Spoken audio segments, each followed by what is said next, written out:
dis aussi que, en fait, depuis que tu es assise à côté de moi, il y a une odeur de bénédiction. Je soupçonne que tu es une femme bénie. J'ai été surpris de constater que, après la création, la première chose que Dieu donne à l'homme, ce n'est pas l'intelligence. J'ai été dérangé de constater que la première chose qu'il lui donne, ce n'est pas l'argent. J'ai été troublé de voir que la première chose qu'il libère sur la vie de l'homme, ce n'est pas la puissance, ce n'est pas la prophétie. J'ai été choqué de constater cela.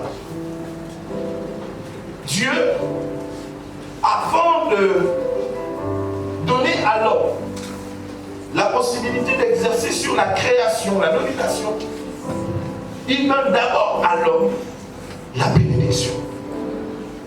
Au commencement de l'homme, Dieu le bénit. Tu es béni. Non, je ne sais pas. Je dis, tu es béni.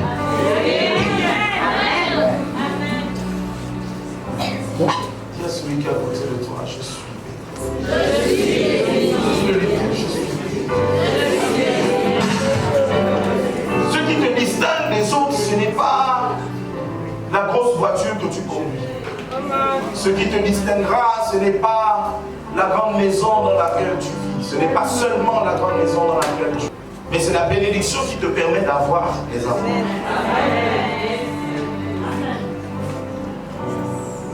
Ce qui te sépare de ta génération, ce n'est pas ta capacité à accumuler des richesses. Mais c'est d'abord le fait que tu aies reçu la bénédiction qui te permet d'accumuler les richesses. Sauf qu'au moment où Dieu bénit l'homme et la femme, ils étaient nus, mais bénis. Ils n'avaient pas encore de palais, mais ils étaient bénis. Ils n'avaient pas encore d'enfants, ils n'avaient pas encore de grosses voitures, ils n'avaient pas encore commencé à manifester la domination. Mais ils étaient déjà bénis. Avis à vous qui méprisez les hommes et les femmes nus que vous voyez. Quand tu vois quelqu'un nu, et quand je parle de nudité, je ne parle pas de cette nudité corporelle, mais quand tu vois quelqu'un qui ne possède pas encore ce que toi tu possèdes déjà, je dis ne méprise pas trop vite quelqu'un. Il est peut-être nu à tes yeux aujourd'hui, mais tu ne sais pas si sur lui il possède la bénédiction. Je parle aussi à ceux qui ont été traités de nus, à ceux qui ont été méprisés parce qu'ils étaient nus. Tu es peut-être nu aujourd'hui, mais tu es porteur de la bénédiction divine. Ils étaient nus parce qu'ils n'avaient pas d'habits, mais ils étaient revêtus d'une atmosphère qui a attiré la bénédiction. En Genèse chapitre 25, le texte dit: faisons l'homme à notre image et à notre ressemblance. J'ai envie de dire que ce qui a attiré la bénédiction, ce n'est pas les habits qu'ils portaient, mais c'est parce qu'ils étaient faits à l'image et à la ressemblance. Et nous avons bien compris que la bénédiction, ce n'est pas le fait d'avoir un parking de Lamborghini, de Ferrari 28, de Maserati. Ça, c'est la conséquence de la bénédiction. Mais ce n'est pas d'abord ça la bénédiction. Parce que quelqu'un peut avoir tout ça et faire. Le texte ne dit pas Dieu fait à son image et à sa ressemblance. Le texte dit faisons l'homme à notre. Donc à ce moment, ils étaient plusieurs. Et on sait tous qu'avant la fondation du temps, il existait au moins 3 entités en une. Dieu le Père, Dieu le Fils, Dieu le Saint-Esprit. Donc les 3 entités se sont réunies et ont décidé de faire l'homme à leur image et à leur ressemblance. Chacune de ces entités dégage une caractéristique. On a dit Dieu le Père, on a dit le Fils et on a dit le Saint-Esprit. Le Père a la dimension du Créateur. Tu veux attirer la dimension, il faut que tu sois à l'image et à la ressemblance. Et donc, premièrement, tu dois être un créateur. Amen. Tu dois amener à l'existence des choses qui n'existent pas encore. Si tu es dans la mode, tu dois amener des modèles qui n'existent pas encore. Si tu es dans la communication, tu dois amener des projets qui n'existent pas encore. Si tu es dans la finance, tu dois amener des projets qui n'existent pas encore. La bénédiction localise les hommes et les femmes qui aspirent après la dimension de la création. Il y a trop de chrétiens paresseux. Vous vous contentez du bout de pain. Tu ne veux même pas tout le pain. Il faut que tu sortes de là. Est-ce que vous m'entendez un peu? Tu veux être un homme béni, quitte la dimension de pain. Tu veux être un homme béni, passe à la dimension de créateur de richesse. Oh my God. Il y a des entreprises dans tes entrailles qui attendent que tu prennes la décision de te lever et de passer à la dimension de la création. Je dis, il y a plusieurs personnes qui sont encore au chômage parce que tu n'as pas encore créé ton entreprise. Ces personnes souffrent et attendent que tu te lèves et que tu passes à la dimension de création. La deuxième dimension de l'office, la dimension du sacrifice. Tu ne peux pas être un homme qui expérimente la bénédiction si tu ne connais pas le principe du sacrifice. Si tu éloignes de ton système la dimension du sacrifice. Est-ce que vous m'entendez un peu?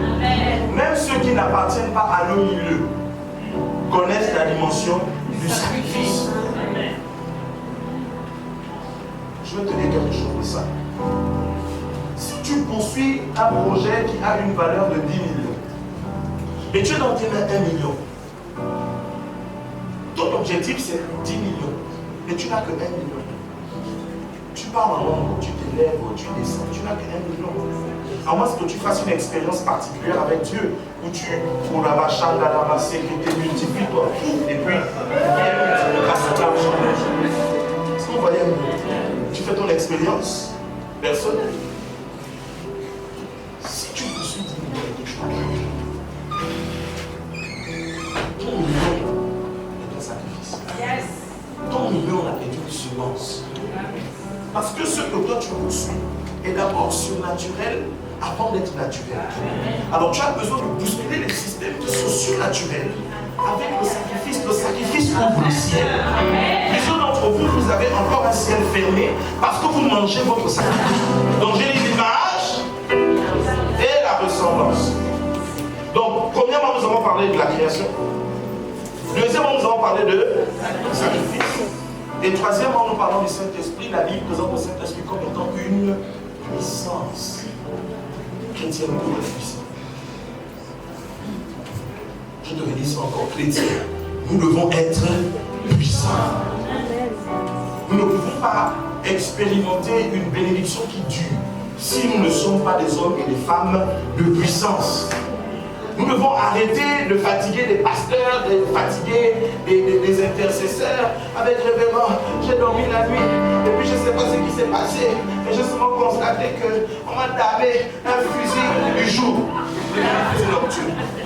Vous comprenez un peu? Il faut arriver à des dimensions où quelqu'un a posé un fusil nocturne. Tu ramasses le fusil nocturne, tu attrapes le fusil nocturne, tu rends le fusil nocturne. Dieu nous appelle à vivre un christianisme de puissance. Le dictionnaire présente la bénédiction comme une salutation.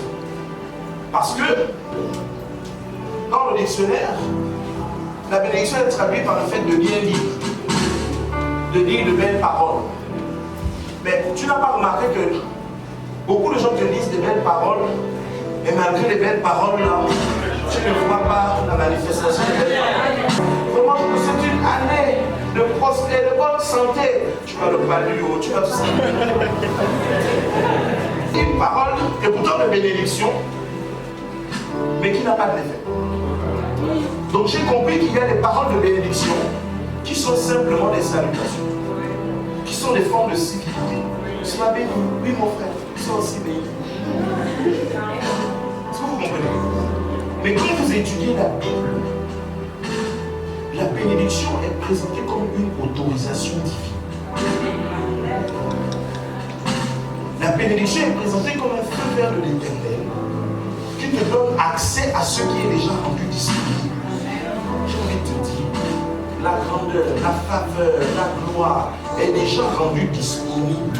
Tu as simplement besoin d'avoir une autorisation pour entrer dans le territoire glorieux et pour récupérer ce qui est à toi. Voilà pourquoi je dis, tu es béni et c'est une autorisation légale qui te donne accès à ce qui est déjà à toi. Et ça ne dépend pas de ton portefeuille. Ça ne dépend même pas de ton curriculum. Ça ne dépend même pas de tes connexions, de tes relations.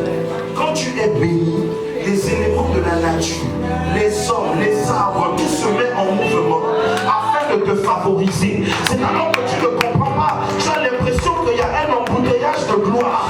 Tu vois, on te demande en mariage. Après demain, quelqu'un d'autre vient te demander en mariage. Après, on te fait une proposition d'emploi. Après, tu es saturé à gauche, à droite, devant et derrière. Parce que l'Éternel a déclenché le feu vert. La Bible parle d'un homme qui s'appelait Laban. Laban avait déjà tout. Et Laban a vu sa vie changer quand est arrivé chez lui un homme qui était nu.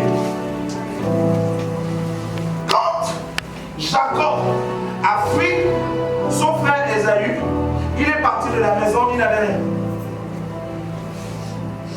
Mais il avait la bénédiction. Il a laissé Ésaü avec la maison, avec les troupeaux, avec les femmes, avec la sécurité de son père. Lui, il est parti avec la bénédiction. Et quand il est rentré dans la maison de Laban, tout ce que Laban faisait a prospéré. Ne te mets pas avec les gens parce que tu vois l'état de leur compte en banque, leur voiture. Tu veux les bijoux, donc tu vas me mettre avec elles. Ne sélectionne pas tes amis à cause de ça. Tu dois avoir la révélation des personnes qui doivent t'entourer. Ce n'est pas parce qu'il n'a pas encore de grande maison qu'il ne mérite pas de marcher avec toi. Ce n'est pas parce qu'elle ne va pas encore aux États-Unis qu'elle ne mérite pas de marcher avec toi. Fais attention à celui que tu familles aujourd'hui.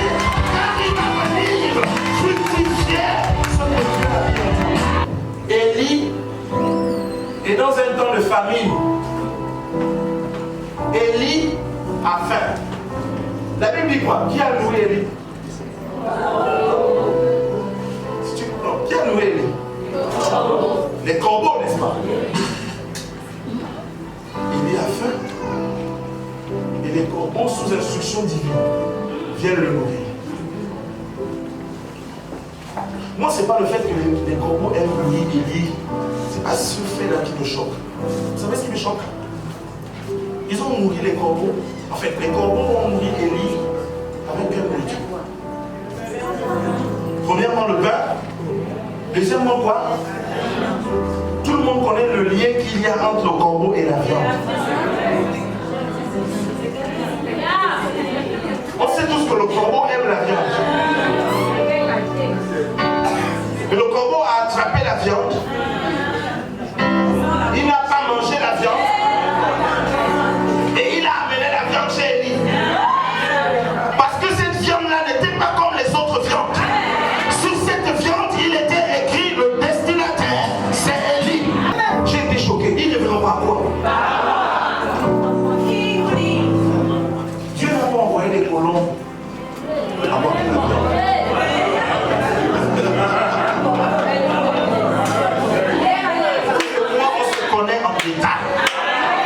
Si tu vois un corbeau arriver avec la viande, toi, oh, ma brosakata, le Dieu de mon Père, ne devait pas dire tout s'engage la foi.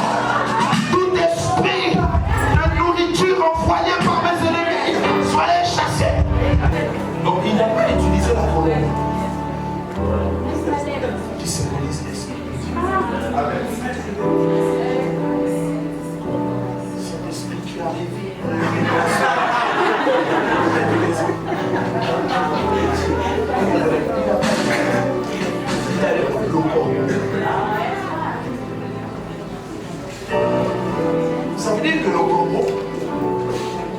a eu accès à la viande.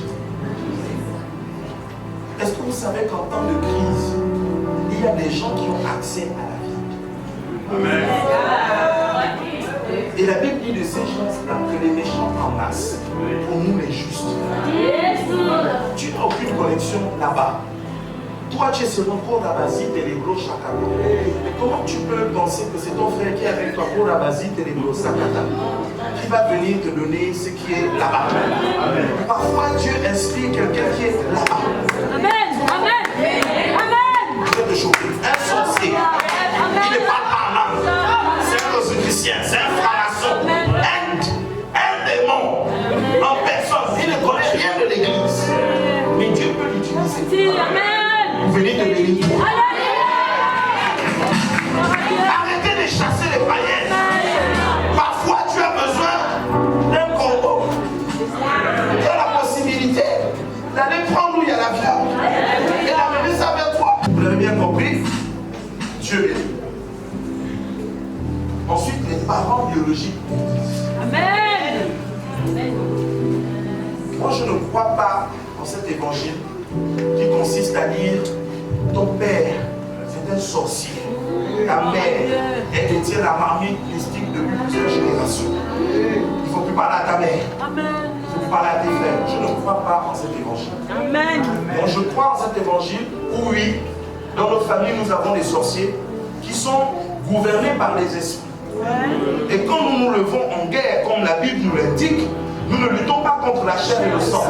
On ne fait pas, oh esprit de Totom, ça vous sort. Non.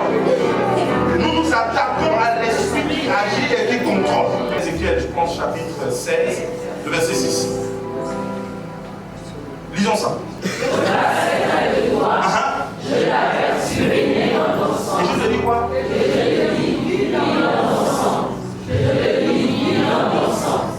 Écoutez, Dieu passe près de toi. Il te voit baigner dans ton sang. Il ne te dit pas quitte ton sang. Il dit vis dans ton sang. Ça veut dire que c'est à toi d'apporter la vie dans ton sang. Et la vie, c'est pas seulement chasser les démons. La vie, c'est pas seulement amener le feu. La vie, c'est aussi, si avant que tu ne sois chrétien, tu étais le dernier à l'école. Quand tu deviens chrétien, tu es le premier de la classe. La vie, c'est que si avant, tu n'étais pas diligent dans ta façon de faire les choses, c'est à cause de toi que l'excellence entre dans ta famille. Tu dois apporter la vie dans ton sang. Tu ne dois pas fuir ton sang. Parce que si tu fuis ton sang, tu apportes la vie dans ton sang.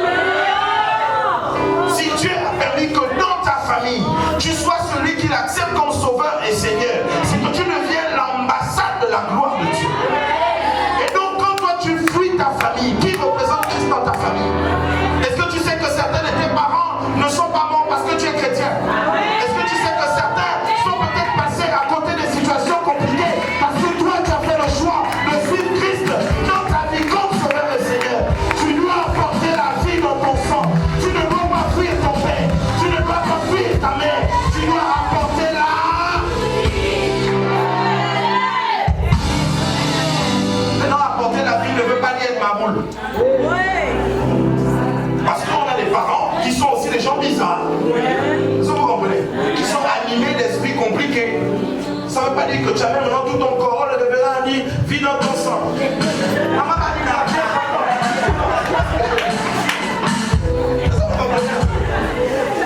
tu comprends le combat? Tu dois avoir le discernement. Tu dois avoir le discernement. Ça ne veut pas dire que la porte de ta maison est ouverte et puis tout le monde rentre chez toi. Mais les combats que tu peux éviter. Moi je dis toujours, il y a des guerres qu'on peut éviter. Parce qu'il y a des guerres, tu rentres dedans, tu sors vainqueur, mais tu es blessé. Tu serais intact si tu n'étais pas rentré en guerre. Vous comprenez un peu?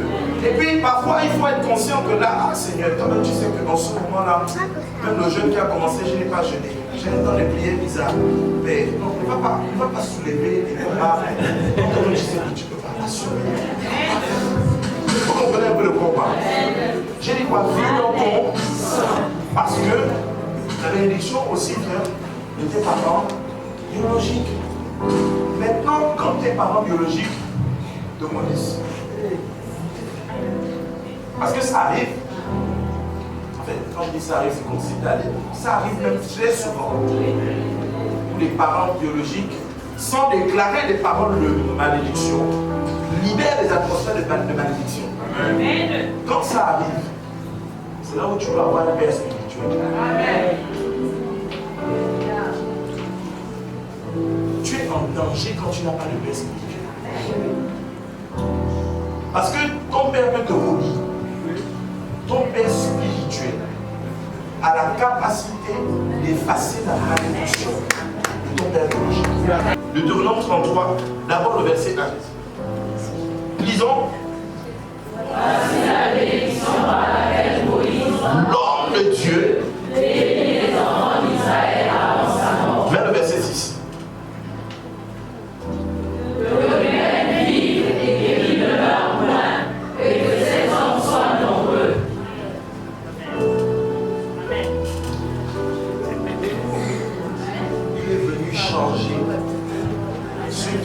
Malédiction dans la vie de l'humain. Bénédiction. Tu es en danger quand tu n'as pas de paix spirituelle. La bénédiction se conserve. Parce que tu peux perdre la bénédiction. Adam a perdu la bénédiction. Et ça a commencé quand Adam a écouté une mauvaise.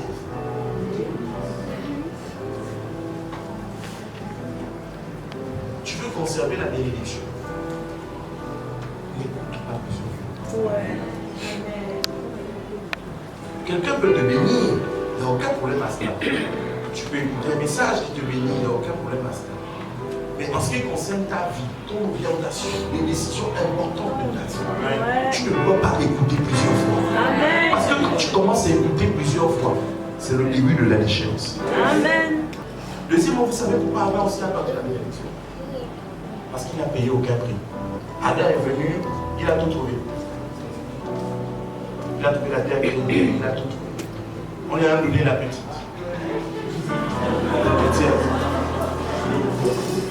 Mais la différence entre Adam, qui est le premier homme, et le second Adam, qui est Jésus, c'est que Jésus vit dans la gloire parce que lui, il a payé le prix. Est-ce que vous m'entendez? Tu veux conserver la bénédiction. Et l'une des choses qui te permet de clairement payer le prix, on le dit tous les jours, c'est ta Bible d'abord pour commencer.